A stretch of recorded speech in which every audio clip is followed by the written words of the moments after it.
Giddy up, guys. Thanks so much for tuning into WagerWise Network. I'm Cowboy, back with another First and Goal. Today, we're heading to Kent, Ohio. Dick's Stadium with an X. The Kent State Golden Flashes. November 19th, 4 p.m., ESPNU hosting the Central Michigan Chippewas. Currently, the line is Central Michigan minus 8.5. Over-under at 50.5. Did open up at 7.5. You've now seen the market buy into Central Michigan, and it did open at 47.5. Huge buy to the over. Before we pack our bags and head to Kent, Ohio, though, a word from our sponsors. What is Overtime? Guys, I'm signed up on it. I'm telling you, you're going to love it. It's a crypto sports book with no KYC or limits for players. It's accessible anywhere in the world and offers everything from a traditional bookie would have. Live betting, same-game parlays, player props, thousands of lines for over 20 sports, plus way more. Now, the biggest difference here is, guys, and this is where you need to pay attention, you can never get banned, blacklisted, or even refused a payout on Overtime. Why? It's all on the chain. You can bet with cryptocurrencies, Ethereum, Bitcoin, stable coins. Signing up takes just a few clicks. Guys, I figured out. I am by no means a crypto bro, nothing to that level. You can use your email, socials, crypto wallet. You can even fund your account with major exchanges like Coinbase or Robinhood. So how do you do it? You click the link in the description and check this out. You bet $10. If you use that link, they'll send you a free $20 bet. I'm taking all my crypto action here, guys, now. I got all my boys using it. So hit the link, sign up, get your free $20 bet. You got nothing to lose. Click the link, guys. We got something coming with Overtime. Don't say I didn't warn you. So let's start with Kent State. Now, Kent State's got the key to my heart. This program, fighting, absolutely fighting. What can you say? They booked 3 losses early in the season with Texas Tech, Florida State, and Oklahoma. That's to keep the football program afloat. Thanks for the $1 million check. We'll take it and keep paving the way. But other than that, I can't say they haven't been competitive in every game but Toledo, because they have been. This Kent State team is not last year's Kent State team. This is not the worst college football team in the nation, not by the least bit. I mean, lost tight one to Buffalo, easily could have won. Whooped UMass's ass. I mean, I'm watching Ohio right now. They can't whoop UMass's ass like Kent State did. That's kind of funny. Bowling Green took care of a tight one there, lost a tight one to Ball State, and then went to Akron, won the wagon wheel in overtime in a game that the offense just exploded. Who would have saw that coming? I thought it was going to be a defensive game. But point being is, this Kent State team is now 4-6 on the season, 3-3 in conference. They got Central Michigan at home. Then they go to at Northern Illinois. Dare I say this team has the potential to go bowling.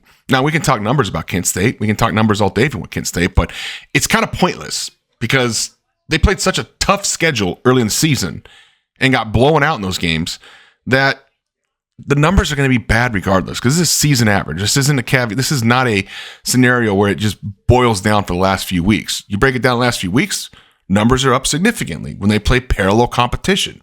Teams that aren't ranked in the top 10, not going to stadiums that seat 95,000 people, not going to Power 5, blue blood schools. There we go. We'll say that. Not teams that spent $75 million on their football program. No, they look halfway decent. We can talk about the numbers, but there's really no point. I mean, you're talking high 80s, anywhere from 136 on rush success rate to defensively in the 80s. It's really Fugazi. Those numbers are tainted. They can't make them up. You got to take a look at the body of work the last few weeks since the league started, essentially, and their body of work since the league started has been not bad. They very easily could be 4-2 right there to play in the MAC Conference Championship. They would have snuck that win over Ball State. Hell, I mean, once again, they could have beat Buffalo and been 5-1 sitting there going, hey, look at us. I mean, they lost both those possessions by a combined 6 points. Both those games by a combined 6 points. Flip that over to Central Michigan. Central Michigan's just flat out good. They're a good program right now. This team's moving along. They're playing good football. They've won 3 out of 4. They did lose to Western Michigan. Not the greatest of performances by them, but Western Michigan's a pretty good football team. I mean, Western Michigan's now 6-1 in the MAC after stomping Northern Illinois at Northern Illinois. And what can I say? This team's a very good team. It's a very good team. On the road so far this season, the offense hasn't been great. I mean, they went to San Jose State, put up 16, 17 Pitt, 3 Michigan, 22 at Akron, and 21 at Western Michigan. They did put up 27 at Bowling Green. Bowling Green was going through that quarterback situation where offense couldn't stay on the field. Defense just got gassed. So they're coming off Central Michigan is coming off a win versus Buffalo, 38-19, as to be expected. Now they come in here and they lay 8.5. So how does this game break down? Well, you talk about Central Michigan's numbers. Defensively, they're pretty good as well.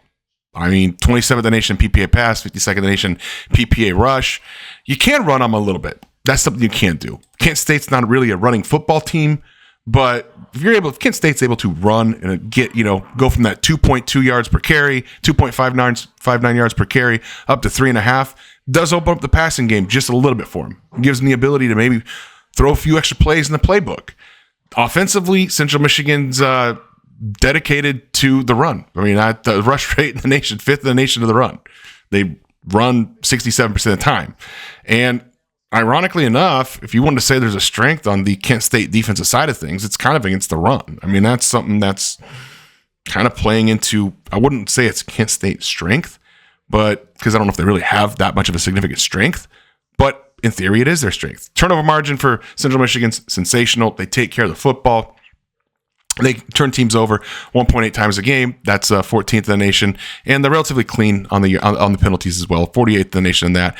Defensive red zone, super stingy. 19th in the nation for defensive red zone.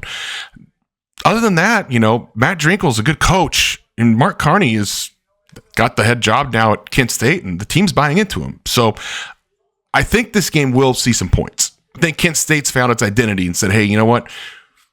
We can play these tight games, but we got to open up that offense. And that's something that Mark Carney can do. He is an offensive coordinator by trade, now a head coach, and he does like to pass the football. His talent level's not, I wouldn't say it's significantly worse than Central Michigan's, but he does lack the talent to compete with Central Michigan. That is the caveat there. But we're getting 8.5 now. Those markets moved up.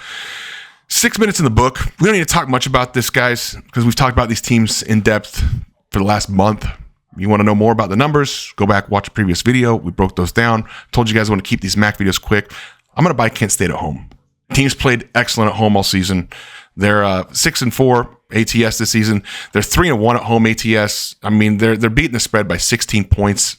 And, this team, Central Michigan's not great on the road. They're modest. They're actually 1.5 points behind the margin. They're actually negative 1.5 on the margin. So go ahead, give me Kent State plus 8.5.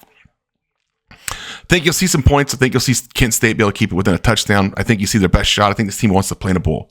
I think this team really wants to play in a bowl. And not that Central Michigan doesn't want to play in the MAC championship, but you're finding out that it's outside of Massachusetts. It's a lot of froth at the top. It's getting kind of frothy at the top. These teams, other than Western Michigan, they're all very beatable. Do I think Kent State wins? It wouldn't surprise me. I'm not going to go money line, but give me plus 8.5. Let me know what you guys think in the comments. Hit the like button, hit the subscribe button, hit the share button if you'd be so kind, and I'll catch you guys at the window.